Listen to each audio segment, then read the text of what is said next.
En el video de hoy les voy a explicar un poco sobre los análisis de los estados financieros, que son el uso de ciertas herramientas técnicas que se aplican a los reportes y estados de índole financiera, para obtener algunas medidas y relaciones que facilitan la toma de decisiones en la empresa.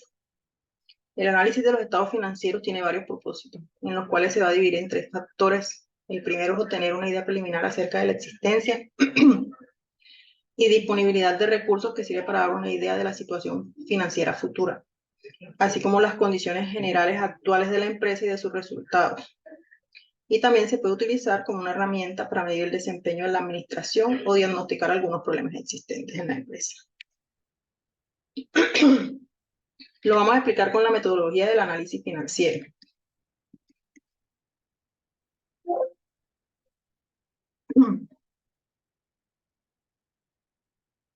Tradicional o el análisis vertical horizontal. Entonces empezamos por el análisis vertical. El análisis vertical tiene la siguiente fórmula. Y vamos a tomar el balance general de la situación financiera de X empresa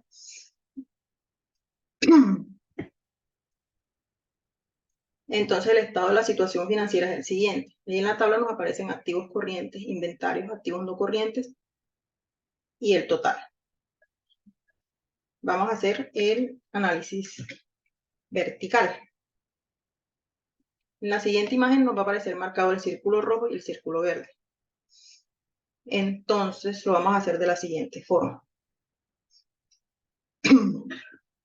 El análisis vertical va a ser igual a 1.915.458, que es la parte que está encerrada en verde, dividido sobre el total, que son 24.787.517.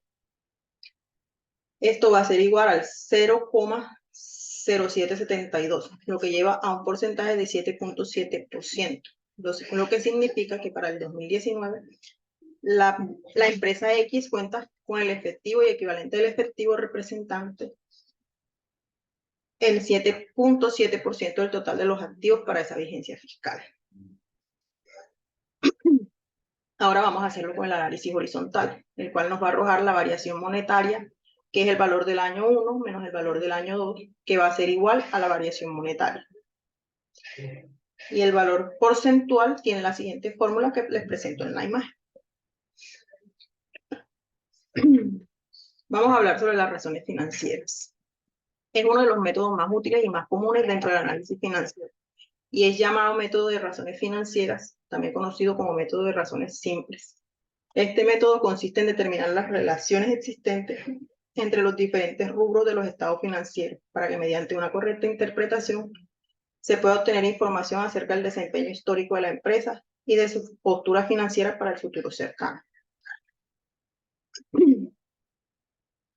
El análisis de liquidez es un poco diferente, ya que la finalidad de las razones de solvencia y liquidez es informar acerca de la capacidad de pago a corto plazo que tiene una empresa. Estas razones implican las relaciones entre los activos circulantes y los pasivos de corto plazo. Las razones financieras más comunes para el análisis de este aspecto son tres: capital de trabajo neto, razón circulante y prueba ácida. Lo vamos a ver con un ejemplo, una empresa X.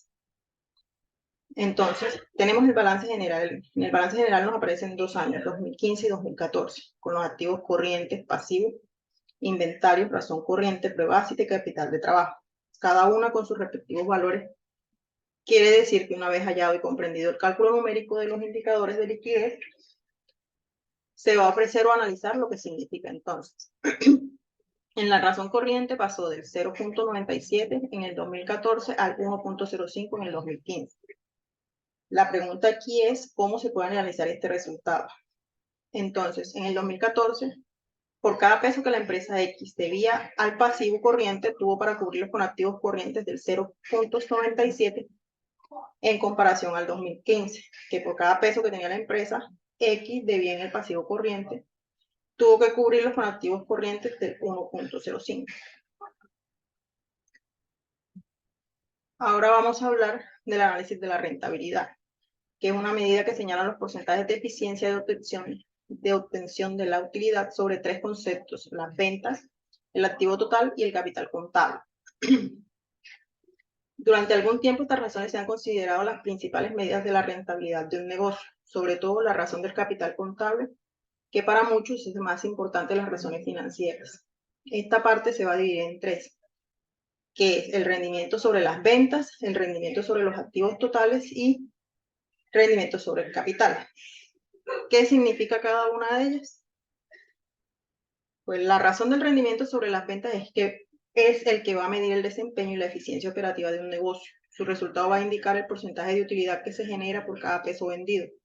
Lo que quiere decir que si el rendimiento sobre las ventas va a ser la utilidad neta sobre las ventas, ejemplo, si la utilidad neta fueron 801, lo vas a dividir sobre las ventas que fueron 11.075 y el resultado va a ser de 7.23%.